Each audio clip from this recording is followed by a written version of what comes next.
अद्भुत लीला के रूप में बताई जा रही है। और हमारा ऐसा मानना है,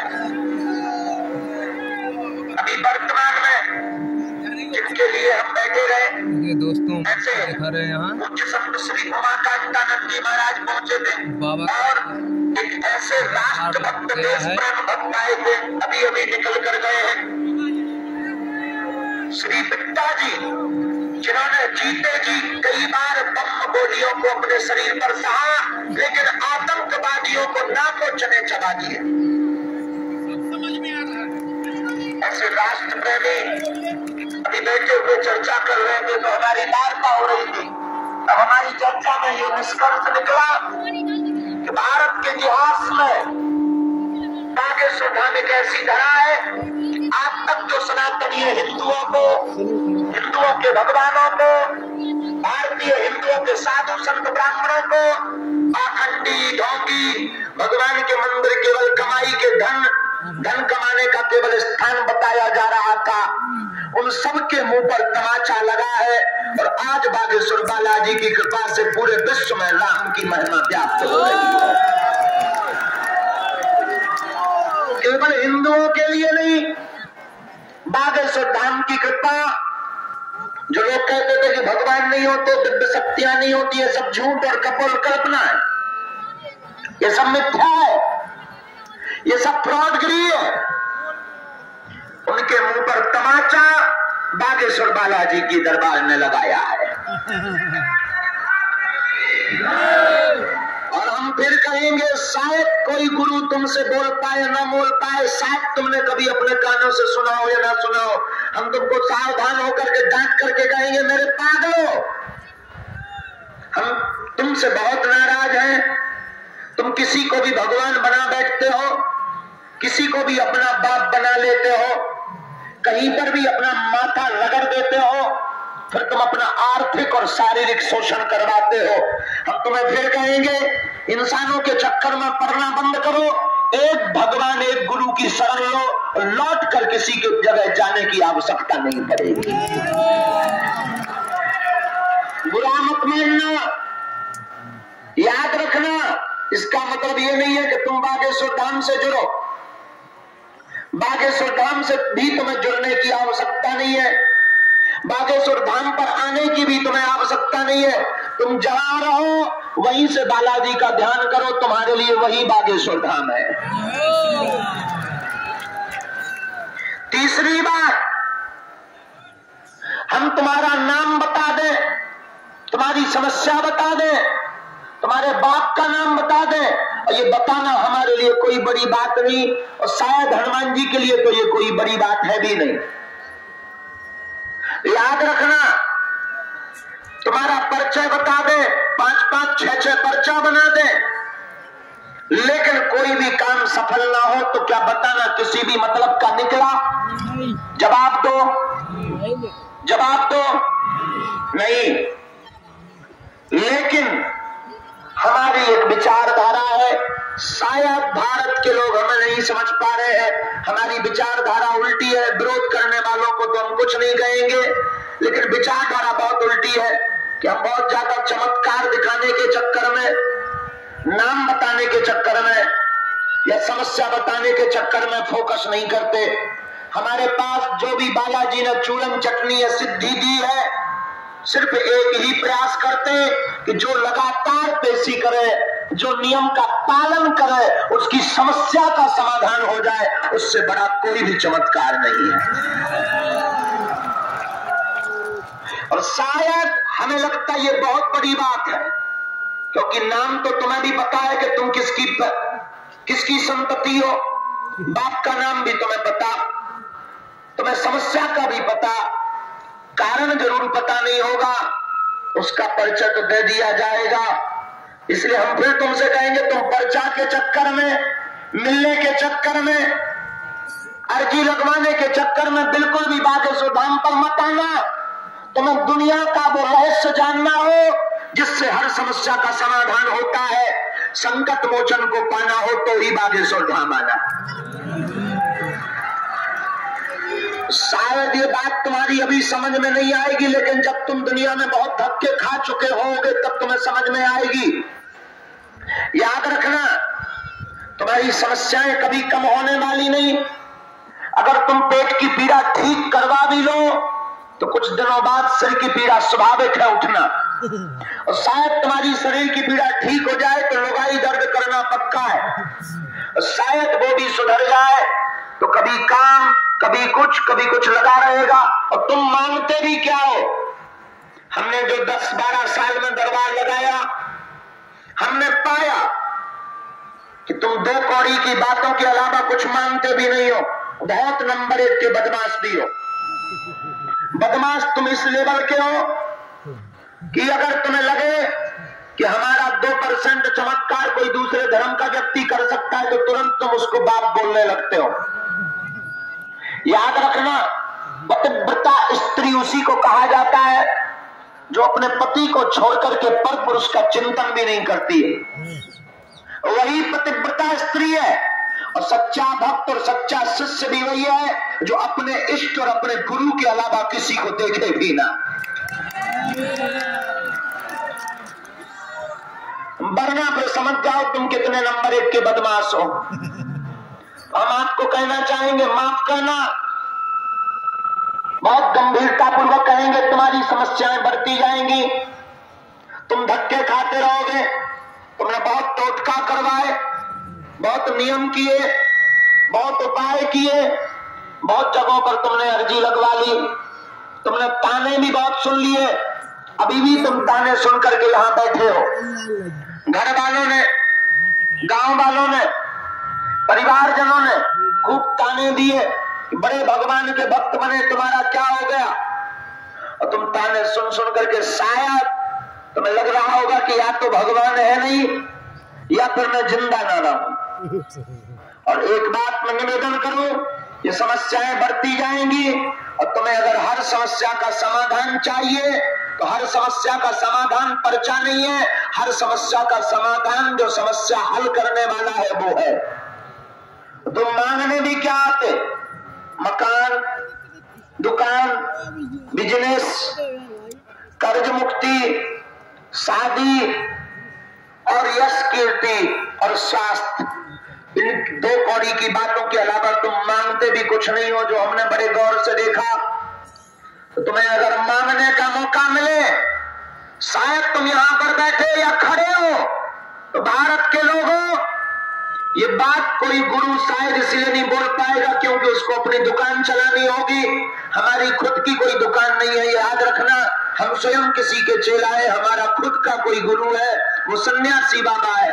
तो तुम्हें मांगने की मौका मिले, मांगने की नौबत आए तो तुम देने वालों को ही मांग लेना।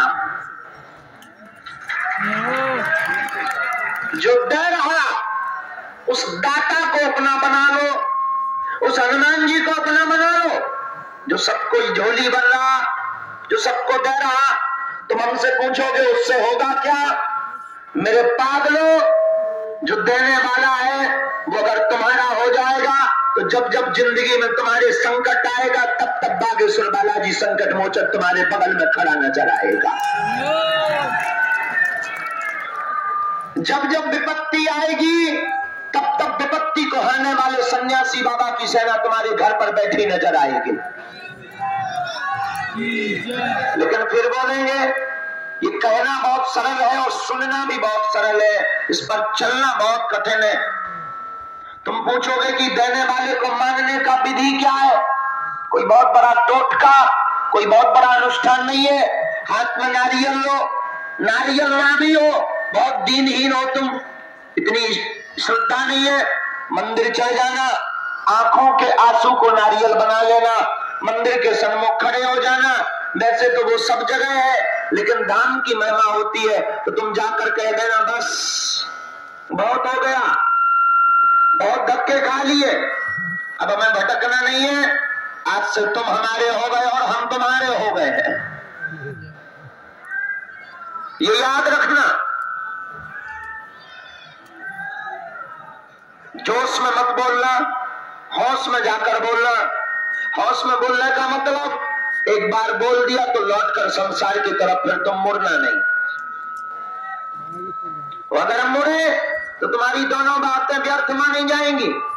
भगवान का होना भी और तुम भगवान के भक्त हो भी, ये दोनों बातें व्यर्थ मानी जाएंगी, झूठ मानी जाएंगी। फिर वो स्त्री पतिव्रता नहीं कहलाती है जो पर पुरुष का चिंतन करती है। और तुम भी फिर एक इष्ट के सेवादार नहीं रहोगे। और जिनसे हम जुड़ने की बात कर रहे हैं, जरूरी नहीं तुम बागेश्वर धाम आना, घर के बगल के मकान के मंदिर के हनुमान जी के पास जाना, पर जाना और हनुमान जी के अलावा तुम्हें फिर जाने की कहीं आवश्यकता नहीं पड़ेगी। फिर तुम्हें गुनिया, तांत्रिक, ओझा इन्हीं के चक्कर में पड़ने की आवश्यकता नहीं पड़ेगी। और शायद तुम्हें बहुत प्रीत परेशान भी करते, तो घबराना मत। भारत के लोगों, याद रखना मेरे पागलों, बागेश्वर धाम की वो धरा है जहां सन्यासी बाबा जैसे तपस्वी बैठे हुए हैं, जिनके चमीता की मार में वो ताकत है कि विरोधी तो विरोधी, दूसरे धर्म के लोग भी वर्तमान में डर रहे हैं कि अगर ये स्थान और ये व्यक्ति 2-4 साल जिंदा रहा तो टोपी वाले भी हरी हरी कहते हुए नजर आएंगे। खैर मिटा कोई नहीं सकता, लेकिन हम तुमसे कहेंगे कि तुमको हमसे जुड़ने की आवश्यकता, तुम्हें जुड़ना ही है तो बागेश्वर बालाजी से जुड़ो। किससे जुड़ो? वो जोर से बोलो। इंसान सदैव धोखा देता है, तुम्हें जुड़ना है तो बालाजी से जुड़ो, मंत्र का जाप करो। फिर तुम कहोगे महाराज लेकिन तुम भी बहुत बदमाश हो, तुम्हें ऐसा भगवान चाहिए कि मुंह से नारियल डालें और फटाक से वो नारियल फोड़ के भेज दे। तुम भी बहुत बड़े बदमाश हो, तुम्हें ऐसा भगवान चाहिए जो डेट बता दे कि कब विवाह होगा, लेकिन तुम्हारे प्रश्न खत्म थोड़ी होंगे। तुम अगर शादी पूछ भी लोगे और हम तुम्हें बता भी दें कि शादी 2024 में होगी, तुम तुरंत दूसरा प्रश्न करोगे किसके साथ होगी। हम बता भी दें कि तुम्हारी शादी अमुक अमुक नाम की लड़की के साथ होगी, तुम रुकने वाले नहीं, तुरंत पूछोगे गोरी होगी कि काली। और हम तुम्हें बता भी दें कि वो बहुत अच्छी होगी, तुम तुरंत पूछोगे गांव कहाँ होगा। हम बता भी दें कि इस गांव में तुम्हारी शादी होगी, लेकिन तुम इतने बदमाश, तुरंत पूछोगे स्वभाव कैसा होगा। अब ये बात शायद ये चैप्टर बंद भी हो जाए तब भी तुम मानने वाले नहीं, संतान कितनी होगी। ये लगातार क्रम चलता रहेगा, तुम उलझते जाओगे और आखिर एक व्यक्ति को इतना टाइम कौन दे पाएगा। इसलिए याद रखो, प्रश्न का उत्तर पाने के लिए किसी दूसरे को मत चुनो, खुद से प्रश्न के उत्तर देने की सामर्थ्यता रखो। ये शायद कोई तुम्हें सिखा पाए या ना सिखा पाए, इसको साक्षी भाव कहते हैं। तुम पेशी करना प्रारंभ करो, ध्यान करना प्रारंभ करो, अगर तुम्हारे मन में प्रश्न उठेंगे तो सन्यासी बाबा किसी न किसी रूप में तुम्हारे प्रश्नों के उत्तर भी दे देंगे, जैसे हमको देते हैं।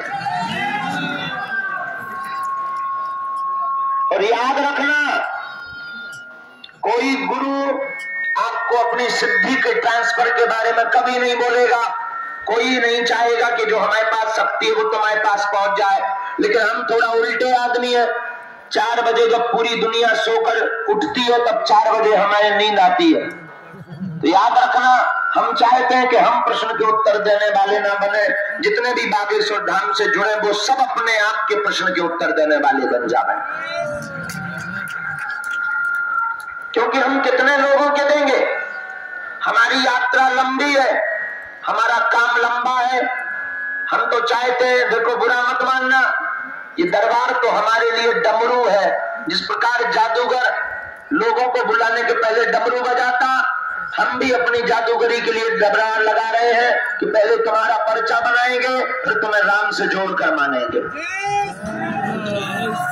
अब चाहे तुम अपने बाप का नाम जानकर राम के बनो, चाहे तुम अपनी समस्या का समाधान पाकर राम के बनो, चाहे तुम कथा सुनकर राम के बनो, चाहे तुम प्रभाव देखकर राम के बनो, जब तक हम तुम्हें राम का नहीं बना देंगे, उनसे नहीं जोड़ देंगे, तब तक हम ना दम लेंगे ना तुम्हें छोड़ेंगे। तुम कितना भी बचने का प्रयास करो, किसी ना किसी मोड़ पर हम तुम्हें फिर मिलेंगे।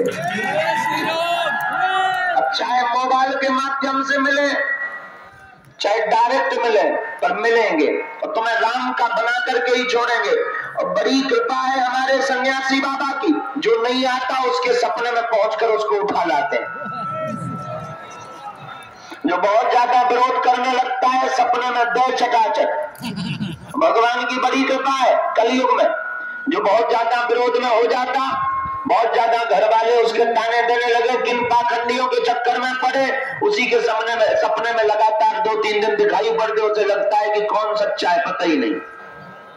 अंत में वो फिर ये बड़ी कृपा सन्यासी बाबा को, तुम कितना भी बचने का प्रयास करो, हमने कहा ना हम तुम्हें नहीं छोड़ेंगे, और वो तुम में ताकत तो बच लो, हम तो तुम्हें छोड़ने वाले नहीं। और याद रखना, पूरे बागेश्वर धाम तीर्थ में जो जहां खड़े और बैठे हैं, अब तुम्हारी जो समस्या है उसको लेकर के तुम व्यथित होकर मत खड़े रहो।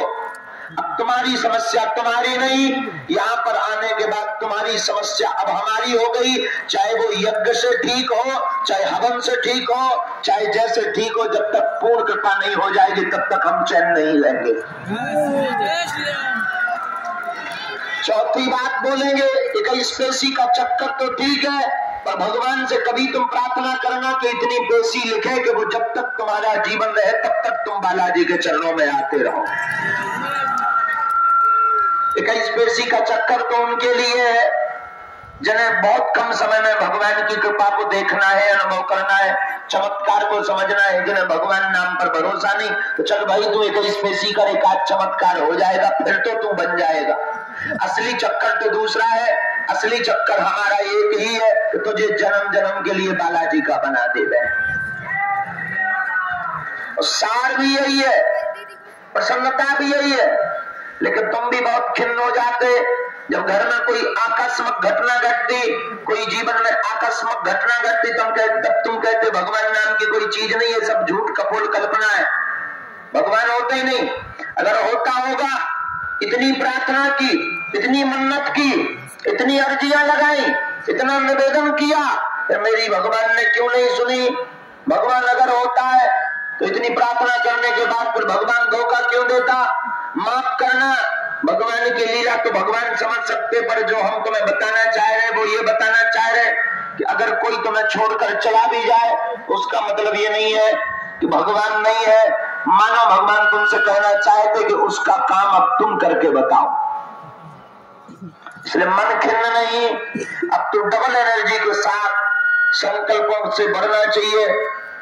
और याद रखो मेरे पागलों, जो आज मंगलवार की पेशी में आए हैं, बालाजी करें कि तुम जिंदगी भर आते रहो। बालाजी करें तुम्हें किसी के दर पर माथा ना रगड़ना पड़े। बालाजी करें तुम्हारे घर की अलाय बलाय सब भग जाए।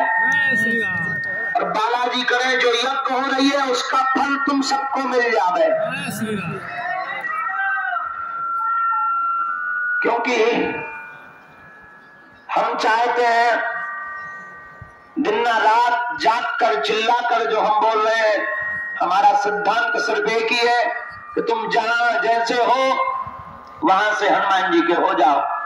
हम चाहते हैं कि तुम्हारी आंखों में आंसू न रहे, राम नाम की मुस्कुराहट तुम्हारे मुख पर सदा बनी रहे।